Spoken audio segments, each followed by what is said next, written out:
I booked an Airbnb retreat for me, my husband, my SIL and her husband about 4 months ago. The Airbnb was not dog-friendly and I made that perfectly clear, as my SIL thinks her dog should be welcomed everywhere, no matter the cost. She said she would find a dog sitter and I had no reason to question it.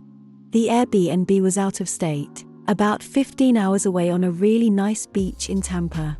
My husband and I flew down and my SIL insisted on driving, so she left roughly 24 hours prior to our flight. She said it was cheaper to drive than it was to fly. When my husband and I arrived, my SIL and her husband were already sitting in the driveway. When they saw me pull in, she had asked if we got the keys yet, which we had because we met up with the owner along the way, and she said, "Oh good, give them to me quick so I can get Brute instead without being seen." I just stopped dead in my tracks and was like, "Are you freaking kidding me right now?" She kept saying things like, "What? I couldn't find anyone to watch him," or "He is freaking old and housebroken." I don't know why anyone would be ignorant enough to say no pets allowed. And basically just kept making excuses as to why she was in the right. My husband is just sitting there completely dumbfounded and shaking his head. I just got back in my rental car and left. I got a refund from Airbnb and dropped the keys off with the woman and explained the situation. She told me I could still stay there because I've been honest, but I told her no. The place was too big for just my husband and myself.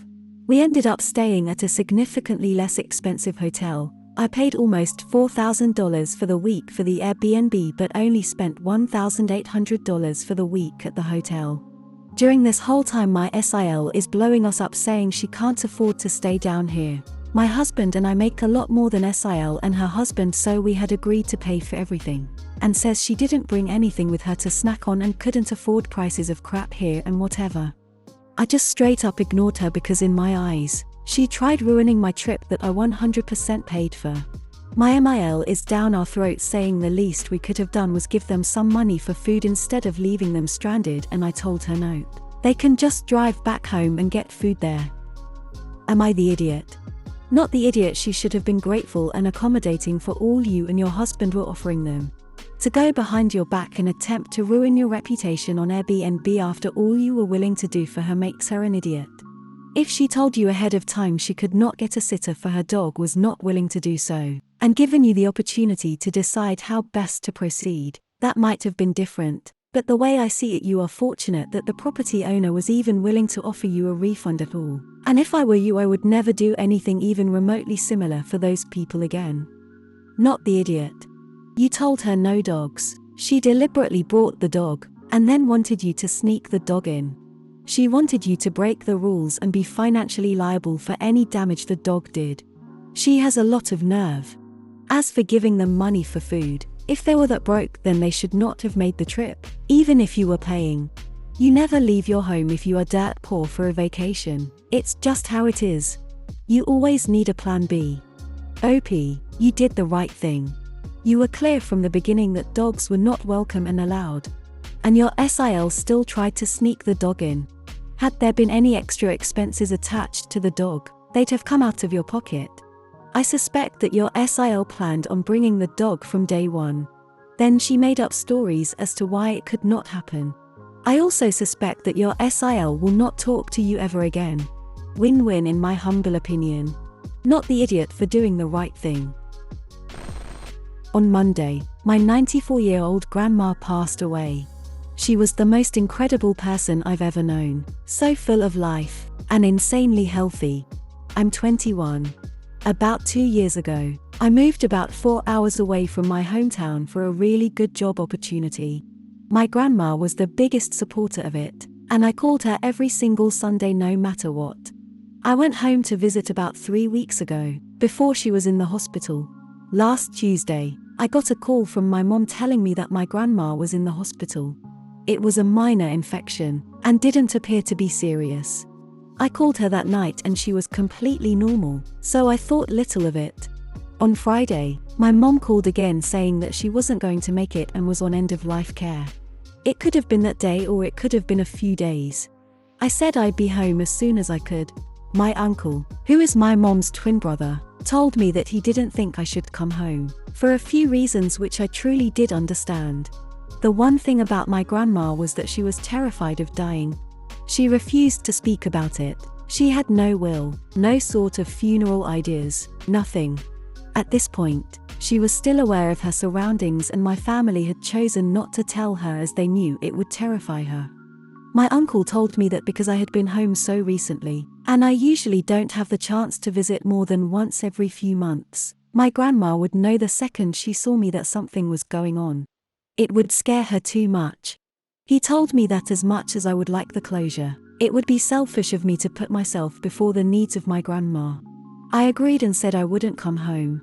After an hour of waiting around, I decided I couldn't stay home. She was my last living grandparent, and I didn't get a chance to say goodbye to any of them. I got in my car and drove home without telling anybody other than my younger sister. By the time I got home, my grandma was asleep, and although she woke up a few times before she passed, she was never aware of her surroundings enough to know I was there. My uncle was visibly annoyed with me for being there, and called me a selfish idiot under his breath when he saw me. Since my grandma passed, he's made a few comments about how selfish I am. Am I the idiot here? Not the idiot. You would never have gotten another chance to say goodbye. There are no second chances on this one. You meant a lot to her, and I'm sure she was always thrilled to see you, this time included, even if she wasn't in a space to be able to express that. The fact is, whatever your uncle might have thought would happen, it did not stress her out to see you, and you would never have gotten another chance. Your uncle is the selfish one here, thinking that depriving both you and your grandmother of that last visit was going to save him the stress of dealing with possible emotions if she got upset. I'm so glad you went to see her. You made the right decision.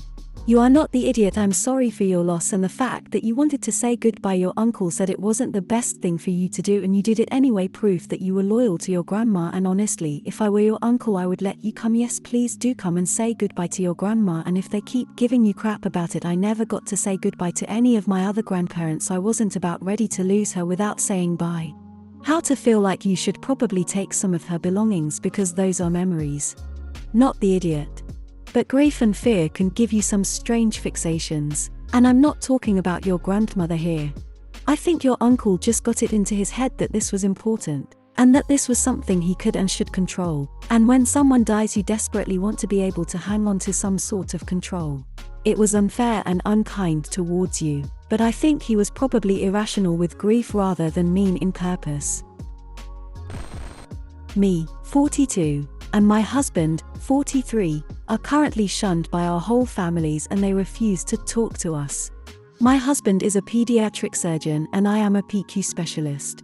We met at the hospital we were working 10 years ago, and we agreed on one thing: our jobs will come before from us because they are kids. I can't count dates or holidays we had to cancel because we were the primary consultants in our region for a long time, and we never turn down a patient if we are sure we can help the kid.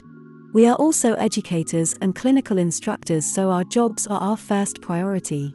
Our families always hated this, but they had to let it go because that is what it is. Or we thought they let it go until now. 3 months ago, we decided to get married and organized a small but meaningful wedding by ourselves. It would be only our families and our friends from med school and hospital. Both me and my husband see no one from our childhood friends or high school friends, and it was a small 100-person wedding. It was all going fine. We had other people in shifts, and we made a 3-day space for our wedding. Then my husband had a call 3 hours before the wedding. There was a school bus accident and they were admitting multiple kids. Some of them were severe. When he looked at me, I said screw the wedding, and we went to hospital. It was weird for the staff to see us in wedding tuxedos, but we got in the business, stabilized the patients, and left the hospital the next morning and went to bed. We forgot we even had a wedding until we woke up in the afternoon with multiple calls and texts on our personal cell phones. Turns out everyone came to the venue, waited for hours, and then a friend of ours texted the group chat of the hospital and they told her we rushed in with tuxes and started to take care of the patients. They tried to reach us, but our personal phones were closed, so they couldn't. The wedding was cancelled on itself. We tried to say sorry to everyone, but our families said they don't even want to hear from us until our funerals because they think we have issues and we will always leave them behind. I think we are just committed to our jobs, and we know we would feel an inexplicable amount of guilt if we didn't go to the hospital just because we had to show up in a ceremony. So, am I the idiot? You are the idiot for not cancelling the wedding. You let 100 people show up and wait for hours because you couldn't even text anyone on the way to the hospital. While it's your choice to prioritize your jobs over your daily lives, you now prioritize your jobs over the daily lives of 100 people without even letting them know. That's an idiot move, no matter how admirable it is that you're saving lives. At least one of you would have had the time to let at least one person know, but you decided their time and money don't matter at all. It's admirable the dedication you both share towards your patients. However, people planned their day around attending your wedding, and I find it hard to believe there wasn't a way you couldn't relay the message to everybody that there was an emergency. So you are the idiot. They waited around for hours. I'm sure some traveled from far away. The least you could have done was gotten a message that the wedding was cancelled. 100 people isn't a large wedding, but it's not a small wedding by any means. Next time, get married at the courthouse so 100 people don't waste their day if you get called in again. You are the idiot. Being on call is one thing, and I am certainly aware that it makes life very hard for medics in many fields. However, your employer is doing you a disservice if there is never anyone else there that can possibly do your work in order for you to have rest and recuperation yourself. That is ridiculous. I'm not going to comment on whether you have any work-life balance other than to say, clearly you don't have any. You could have had a contingency plan in place. What happens in case of emergency? But again, you didn't. Which is odd, bearing in mind the way you say you've had to cancel things at short notice in the past. But it is clear that your cancellation of events over the years has gotten to your family, and they know that you do not give a flying rat's ass about them whatsoever. All you had to do was make a phone call, but neither of you thought your family was important enough to give them that courtesy. I'm guessing this is a pattern, and your family is fed up with it, and leaving 100 guests waiting with no word was the last straw.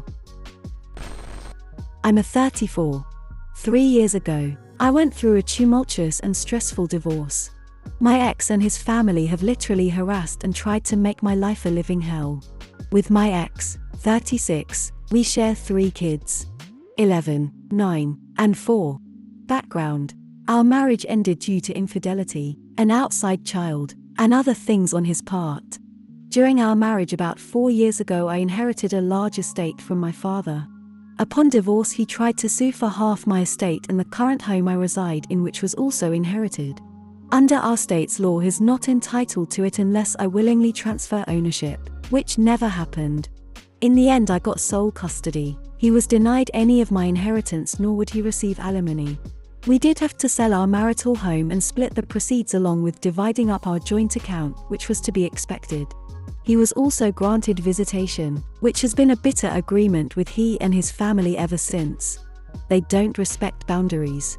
They can be rude, disrespectful, obnoxious, narcissistic. For our children's sake, I try to be cordial and even invite he and his family to the kids' events outside of his visitation. He despises the fact that his once mistress and I have struck up a bond and now do playdates, sleepovers, and had our first siblings vacation this year. Our oldest 2 are avid lovers of animals. We've had a few pets over the years. We lost our last dog over 7 years ago. To be honest, I'm over taking care of animals for a while. They are a big responsibility. One wanted a dog and the other a lizard. I talked to both on why we weren't getting any more animals anytime soon, and though they were sad about it, they understood. I told my ex and his family no animals. Children's attention span are short. Then once again I would be responsible. I told them if they wanted them to have animals that they needed to keep them at their home. Their birthdays are days apart, so we've always celebrated their born day as one big kahuna. The day of the boys' party, my ex and his mother do exactly what I asked them not to do. The moment I saw my ex walk in with a puppy, I was furious, but I contained it, asking, "Are you taking it to your house?" He replies no, that we have plenty of space for an animal and that I shouldn't deny our kids the experience, while his mother walks in with an aquarium, which a bearded dragon was inside. I admit I snapped. I told them to get out. That I'm tired of them disregarding what I say, and from now on we will stick to the visitation schedule. Of course, I was called all kinds of names. Not only did they get my children's hopes up, but they also left the animals there. I gave them a week to pick up the animals. When they didn't, I got rid of them. Once they learned this, they've been trying to harass me ever since. Even threatening to sue. Some are in agreement in what I did and some say I was wrong. Am I the idiot? These people are so full of hot air. Cut them back to the minimum and do not communicate unless it's about the kids. Anything else sent, just document and then mentally dismiss. If they do anything big in the future, this kind of chaos will help your case. Consider blocking anyone that isn't your ex unless there's a reason to speak with them. For example, if you do decide to invite more than him to something, just tell him. He can be responsible for telling the correct parties the details. But if your former mother-in-law babysits once a month, again, example, you wouldn't want to block her. Only absolutely necessary communication that has to come from you and not him. By the way, can I just say that the best revenge ever is becoming friends with his affair partner and living your best lives with your kids. That is golden and amazing. Not the idiot. No, you're not the idiot. No one gets to add pets to your home without your pre-approval. And gifting a pet without getting that pre-approval is not only tacky and rude, but also morally wrong. It's not good for the pet, and not good for the kids when the pet is taken away. That's especially true for larger pets like dogs or cats. Dogs are like toddlers that never grow up, in terms of caring for them. No one rational would argue otherwise. Not the idiot. Divorced or former partners who are parents should never get their child a pet as a gift unless they are willing to house, feed and take care of that pet when the child has visitation with the other parent. This was done out of spite by those two. Time to revert back to the original custody agreement and have some hard boundaries for the habitual line crossers. Animals are big really and cost a lot of money. You did nothing wrong. Let them try to sue over animals they abandoned at your house. Your sons will understand when they are older that daddy did this just to make you look bad and to hurt you and them. He's ruining his relationship with his kids and doesn't even realize it yet.